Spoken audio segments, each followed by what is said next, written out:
12वां प्रश्न है, दिखाइए कि किसी प्रकृत संख्या n के लिए 12 की घात n का मान 0 या 5 पर समाप्त नहीं हो सकता।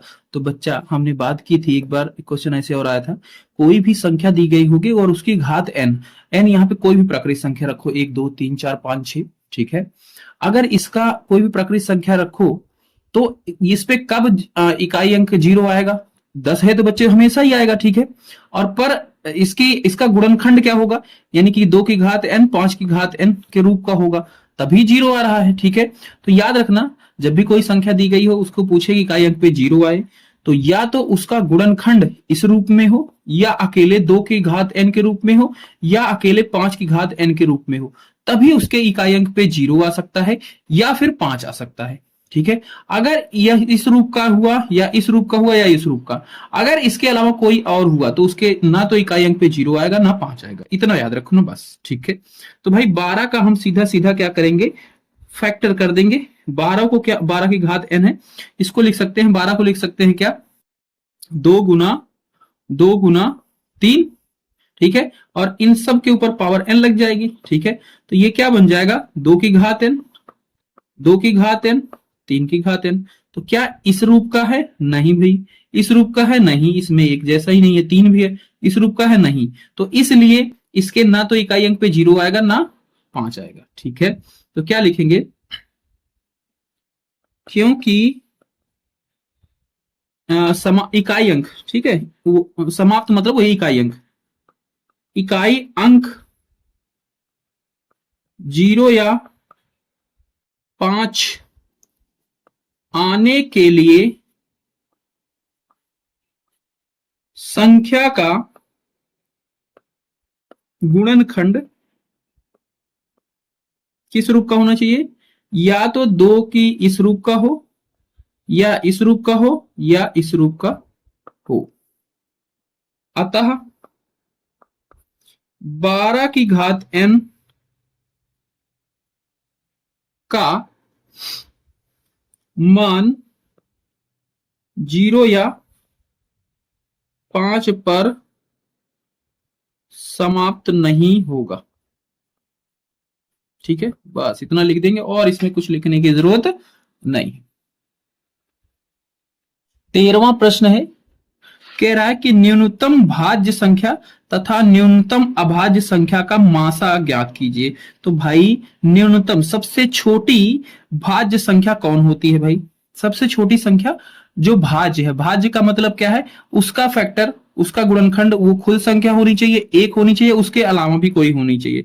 तो सबसे छोटी, या फिर हम जैसे प्रश्न में लिखा गया उसके अनुसार बात करें, निम्नतम भाज्य संख्या क्या होगी भाई, जो किसी से भाग चली जाती, खुद से भी जाए और दूसरों से भी जाए। तो बच्चे जैसे एक है, एक तो ना तो प्राइम है ना अभाज्य, प्राइम संख्या नहीं है, ठीक है, और ये भाज्य भी नहीं है, ठीक है, ये खुद से ही डिवाइड होती है, ठीक है। भाज्य का मतलब है खुद से हो, एक से हो और भी किसी संख्या से हो। दो, दो प्राइम नंबर है, अभाज्य संख्या है, ठीक है। 3 भी अभाज्य संख्या है, बची क्या, 4। तो 4 सबसे छोटी भाज्य संख्या है, ठीक है। इसी तरीके से न्यूनतम अभाज्य संख्या कौन सी है भाई, तो न्यूनतम अभाज्य संख्या क्या होती है, 2, एक नहीं होती बच्चे, क्योंकि अभाज्य संख्या का परिभाषा होता है कि कम से कम वो खुद से जाए और एक से जाए डिवाइड, ठीक है। तो एक नहीं आती, 2 है ये जो ऐसी संख्या है, ठीक है। इन दोनों का क्या पूछा है, मासा, ठीक है। तो मासा के लिए क्या करते हैं, इनका गुणनखंड कर लेते हैं, अभाज्य गुणनखंड कर लेते हैं, उसके जरिए से कर सकते हो या फिर डिवाइड करके भी कर सकते हो। हाँ, तो डिवाइड वाला क्या होता है, तो दोनों संख्या, दो संख्या दी गई, एलसीएम पूछ रहा है, ओ सॉरी एचसीएफ मासा पूछ रहा है, ठीक है। तो जो छोटी संख्या है उससे बड़ी संख्या को भाग दे दो, इसको भाग देंगे, ये चला गया, जिस संख्या से भाग पूरा चला जाए वही उसका एचसीएफ हो जाता है, मासा हो जाता है, ठीक है। तो एक तो ये इस मेथड से 2 आ गए, एक क्या था दूसरा, अभाज्य गुणनखंड। 4 को क्या लिख सकते हो, 2 गुना 1, 2 को क्या लिख सकते हो, 2 गुना 1, HCF, महत्तम समापवर्तक इसी को कहते हैं इंग्लिश में, ठीक है, यानी कि मासा। ये क्या होगा, जो इनमें कॉमन है, 2 इसमें भी है इसमें भी है, बस एक इसमें भी है एक इसमें भी है, तो यानी कि 2 हो जाएगा। तो चाहे ऐसे निकाल लो चाहे ऐसे निकाल लो, दोनों का आंसर सेम ही आएगा। 14वां प्रश्न है, अंक गणित की आधारभूत प्रमेय का प्रयोग करके 120 144 का लासा और मासा ज्ञात कीजिए। तो अंक गणित की आधारभूत प्रमेय क्या है, सबसे पहले भाई देख लो। तो जैसे यहां पे दिया गया 120, इसको अभाज्य संख्या के गुणनखंड के रूप में तोड़ना क्या कहलाता है, अंक गणित की आधारभूत प्रमेय कहलाती है। ठीक है, कैसे तोड़ेंगे भाई, तो 120 है, इसको 2 से डिवाइड कर दो 60 आ गया, फिर 2 से डिवाइड कर दो 30 आ गया, फिर 2 से डिवाइड कर दो 15 आ गया, फिर 3 से, फिर 5 से। ठीक है, तो क्या बना, 2 2 2। ठीक है, 3 गुने 5 और गुने 1 बनती है, ये अंक गणित की आधारभूत प्रमेय है। ठीक है, दूसरा दिया गया 144। ठीक है, इसको भी सेम टू सेम इसी तरीके से 144, 2 से ले जाएंगे 2 7 14, 2 दूनी 4, फिर 2 से ले जाएंगे 2 तिहाई 6, 2 6 12, फिर 2 से ले जाएंगे 2 8 16, फिर 2 9 18, 3 3 9, 3 1 3। तो क्या बना, 2 2 2 2, 4 बार 2 है, 3 3। ठीक है, अब HCF यानी कि मासा। ठीक है, मासा क्या होता है, HCF जिसको अंग्रेजी में कहते हैं मासा। ठीक है, इसमें क्या होता है, जो संख्याएं कॉमन है उनको लिखना है बस मल्टीप्लाई के रूप में। 2 इसमें भी है, इसमें भी है। ठीक है, मल्टीप्लाई, फिर 2 इसमें है, इसमें है, जिनका जिनका जोड़ा बनेगा उनको उतनी बार लिखते जाएंगे, फिर 2 इसमें, फिर इसमें 2, फिर 3 इसमें है, 3 1 3, यहाँ पे क्या है, 3 ही है ना, 3 3 था, 1 3 इसमें 1 3 इसमें, इसका जोड़ा बन गया। फिर आगे 5 है, अब देखो इसमें 3 फिर है पर इसमें तो नहीं है ना, यहाँ पे 1 2 और था पर इसमें नहीं था इसलिए उसको नहीं लिखे, 3 इसमें था 3 1 इसमें। ठीक है, अब 5 इसमें है नहीं, 1 इसमें 1 इसमें 1। ठीक है, और इसको गुना कर लो, 2 दूनी 4, 4 दूनी 8, 8 त्रिक 24। ठीक है, तो इसका मासा कितना हो गया, 24। अब देखो लासा यानी कि LCM, जिसको लासा, ये क्या होता है भाई, तो जो संख्याएं इनमें कॉमन है उनको तो एक बार लिखना है, और जो कॉमन नहीं है उनको सबको मल्टीप्लाई के रूप में लिख लेना है। ठीक है, तो देखो ये दो था, एक बार लिख लिए, ये दो था, इसको एक बार लिख लिए, फिर ये दो था, इसको लिख लिए। ठीक है, अब ये 2 का जोड़ा नहीं है, फिर भी इसको भी लिख लो। अब ये 3 का जोड़ा है, इसको लिख लिया। ठीक है, ये 5 है, इसका जोड़ा नहीं है, इसको भी लिख लेंगे। ये 3 है, इसका जोड़ा नहीं है, इसको भी लिख लेंगे, और 1 तो लिखेंगे, और इन सबको मल्टीप्लाई कर लेंगे। 2 दूनी 4, 4 दूनी 8, 8 दूनी 16। ठीक है, और फिर 3 त्रिक का 9, 9 पचे 45। ठीक है, और फिर इन दोनों को मल्टीप्लाई करेंगे, 720 आ जाएगा। ठीक है, तो ये इसका हो गया लासा। ठीक है, इस तरीके से हमें निकालना है भाई।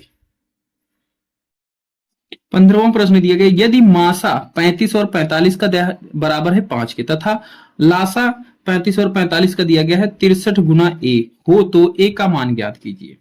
ठीक है भाई, ठीक है, तो बच्चे हमें मासा पता है, हमें लासा नहीं पता है। लासा कह रहा है कि इसके बराबर है, और हमें फिर A का मान निकालना है। अगर हमें लासा पता चल जाए, ठीक है, तो लासा जो आएगा वो इसके बराबर रख देंगे और एक समीकरण बन जाएगा, फिर हमें A का मान पता चल जाएगा। सबसे पहले हमें लासा निकालना है। अब जब ऐसी कंडीशन में जब मासा दिया रहे उन्हीं संख्याओं का और लासा पूछा जाए, तो एक संबंध है, जो कोई संख्या है उन दोनों का गुना बराबर होता है उन्हीं दोनों संख्याओं के लासा गुने मासा। ठीक है, ये मतलब है। अब यहां पे संख्या क्या है, 35 और 45 बराबर, इसका लासा कितना दिया गया है, 35 और 45 का लासा हमें निकालना है। ठीक है, या फिर लासा यहां पे दिया गया है 63 गुना A, सीधा लिख लेते हैं, और मासा कितना दिया गया है, 5 दिया गया है, ये एक समीकरण बन जाएगा। ठीक है, अब भाई A का मान हमें निकालना है। A को इधर रखो, बाकी सबको इधर भेजो। A के साथ 5 क्या है, गुना, उधर जाएगा भाग, 63 क्या है, गुना, इधर जाएगा भाग, यानी कि A बराबर लिख सकते हैं 35 गुना 45 बटा 63 गुना 5, 5 9 45, 9 एकम 9, 9 पचे 45, 9 छक 54, 9 7 63। ठीक है, यहां पे 1 आ गया है, 7 एकम 7, 7 पचे 35, यानी कि ए बराबर कितना बचा, नीचे 1 हो गया, ऊपर बचा है 5 और 1, 5 एकम 5। ये हो गया इसका सॉल्यूशन। ए का मान कितना आया, 5। यदि संख्या ए और बी का मासा 12 है, इन संख्याओं का गुणनफल इतना है, तब इन संख्याओं का लासा क्या।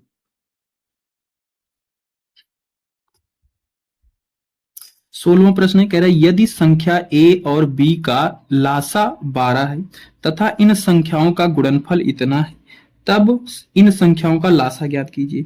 तो हमें एक संबंध पता है कि कोई दो संख्या है उसका गुना बराबर होता है उन्हीं संख्या के लासा का गुना मासा का गुणनफल के। अब यहाँ पे दोनों संख्याओं का गुणनफल भी दिया गया, यानी कि 3600 दिया गया है। उसी संख्या का क्या दिया गया, मासा दिया गया है। ठीक है, मासा कितना है, 12 दिया गया है। लासा पूछ रहा है, तो लासा उन्हीं दोनों संख्याओं का क्या होगा, ये है। ये बन गया समीकरण। लासा निकालना है, 12 इधर क्या इसके साथ गुना में उधर जाएगा, भाग हो जाएगा, यानी कि लासा कितना होगा उस संख्या का, 3600 बटे 1200। 12 गुना 24 बढ़तियां 36, यानी कि 300। तो लासा कितना हो जाएगा, 300। दोनों संख्याओं का लासा 300 होगा। 17वां प्रश्न, निम्नलिखित गुणनखंड वृक्ष को पूर्ण कीजिए और एक्स वाई जेड के मान ज्ञात कीजिए। भाई ये है वृक्ष। ठीक है, इस वृक्ष का क्या मतलब था भाई, यहाँ पे जो संख्या है उसको 2 से भाग दिया गया, तो जो बचा रिमाइंडर वो यहाँ पे है, फिर उसको 3 से भाग दिया गया, फिर जो शेष बचा यहाँ पे है, फिर उसको 5 से भाग दिया जाएगा, फिर जो शेष बचा ये है, फिर इसको 7 से भाग दिया गया, जो शेष बचा वो ये है। ठीक है, तो भाई जेड का मान निकाल सकते हो क्या, हाँ बिल्कुल भाई। 371 को 7 से भाग दिया गया, तो जो बचा वही क्या है, जेड है। तो इसको सीधा कर लो, 371 को 7 से भाग दे दो। ठीक है, 7 पचे 35, 2 आया 1, 7 त्रिक 21।